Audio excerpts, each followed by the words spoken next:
April 26, 1982, South Korea, 170 miles southeast of Seoul, the kind of place where a police uniform still means safety.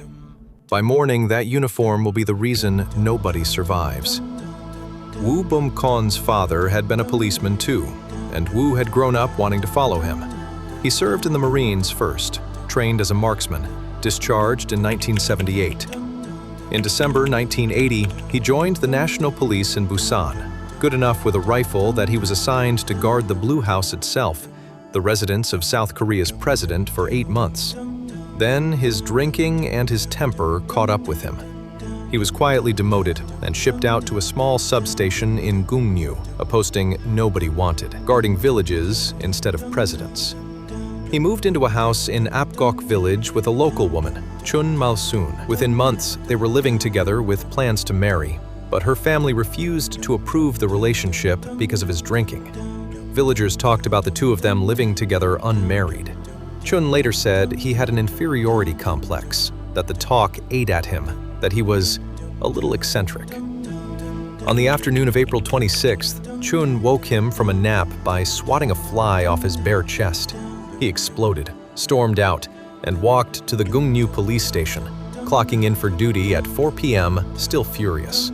He started drinking. At 7:30 p.m., he came home drunk, beat Chun, and smashed the furniture in their house. Then he walked to the reservists' armory next to his own station, the storehouse of weapons kept for civil defense drills. That night, all 4 of his fellow officers, including the station chief, had abandoned their posts to visit a hot spring.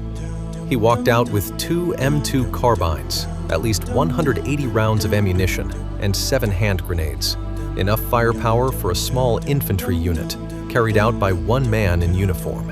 And nobody at his own station was even there to stop him. At 9:30 p.m., he shot and killed a pedestrian on the street, muttering to a witness, "This filthy world," and "I can't be a police officer." Minutes later, he walked into the post office in Togok and shot 3 people dead, including the telephone operator, then cut the phone lines himself, the village's only way to call for help, gone before anyone understood what was happening. 4 people would die in Togok before the night was over. By 10 p.m., he was back in Apgok, his own neighborhood, shooting 6 people dead in the streets he lived on. Chun Mal-soon ran outside into the dark to find him. He shot her, too. She survived. At 10:30, on the road outside Eungae, he stopped an 18-year-old named Kim Ju-dong and took him hostage, ordering him to fetch a soft drink from a grocery store owned by 52-year-old Shin Wi-do. The boy obeyed, walking into the store under the eyes of an armed man he couldn't refuse. He came back with the drink. Woo killed him on the spot, then turned on the shopkeeper's family. Shin was shot in the leg but escaped. His wife, Son Won-jum, and his 2 daughters were killed inside their own store. He kept moving through Eungae's marketplace, killing 14 more people before heading toward Pyeongchon. 15 dead in Eungae alone. At 11 p.m., he reached Pyeongchon and walked into a funeral home where mourners had gathered for a wake. Candles lit, an altar set for the dead. Confused by an armed policeman showing up uninvited, the family let him in anyway. He was still, after all, the law. Woo accepted a drink, bowed to the deceased, and left condolence money on the altar. 3,000 won, a small, ordinary courtesy.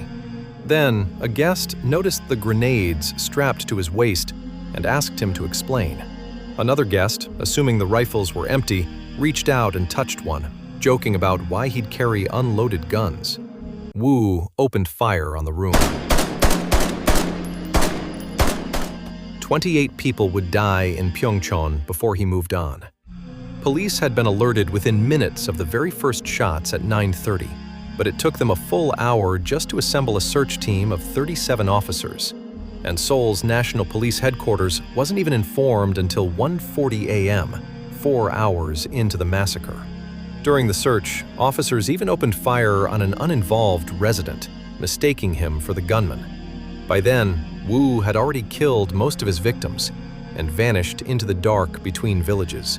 Woo forced his way into a farmhouse belonging to 68-year-old Sa In-soo, telling the family he was chasing a communist infiltrator and needed them gathered in the main room so he could protect them. They believed him. Once they were all in one place, in the dark, he took them hostage. At 3:40 a.m., cornered with no way out, Wu strapped his last 2 grenades to his chest and detonated them, killing himself and 3 of the hostages instantly. Sa survived, badly wounded. Police found 4 rounds of ammunition and 1 grenade left inside the farmhouse. Everything else he'd already used on the villages. When it was finally over, the count stood at 56 dead, 35 wounded, spread across 4 villages in 6 hours. Autopsies matched every bullet to the guns from that armory. Wu had acted completely alone.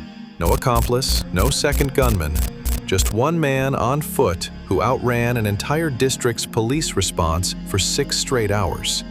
South Korea's government tried to bury the story before the country could react. The Interior Minister resigned.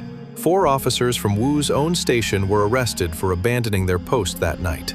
For almost 30 years, one man with 2 rifles and a bag of grenades held a record nobody wanted: the deadliest lone killing spree on Earth. It stood until July 22, 2011, in Norway, when a single gunman finally surpassed him. It took 42 years for anyone to build a memorial for the 56 people who never made it to mourning.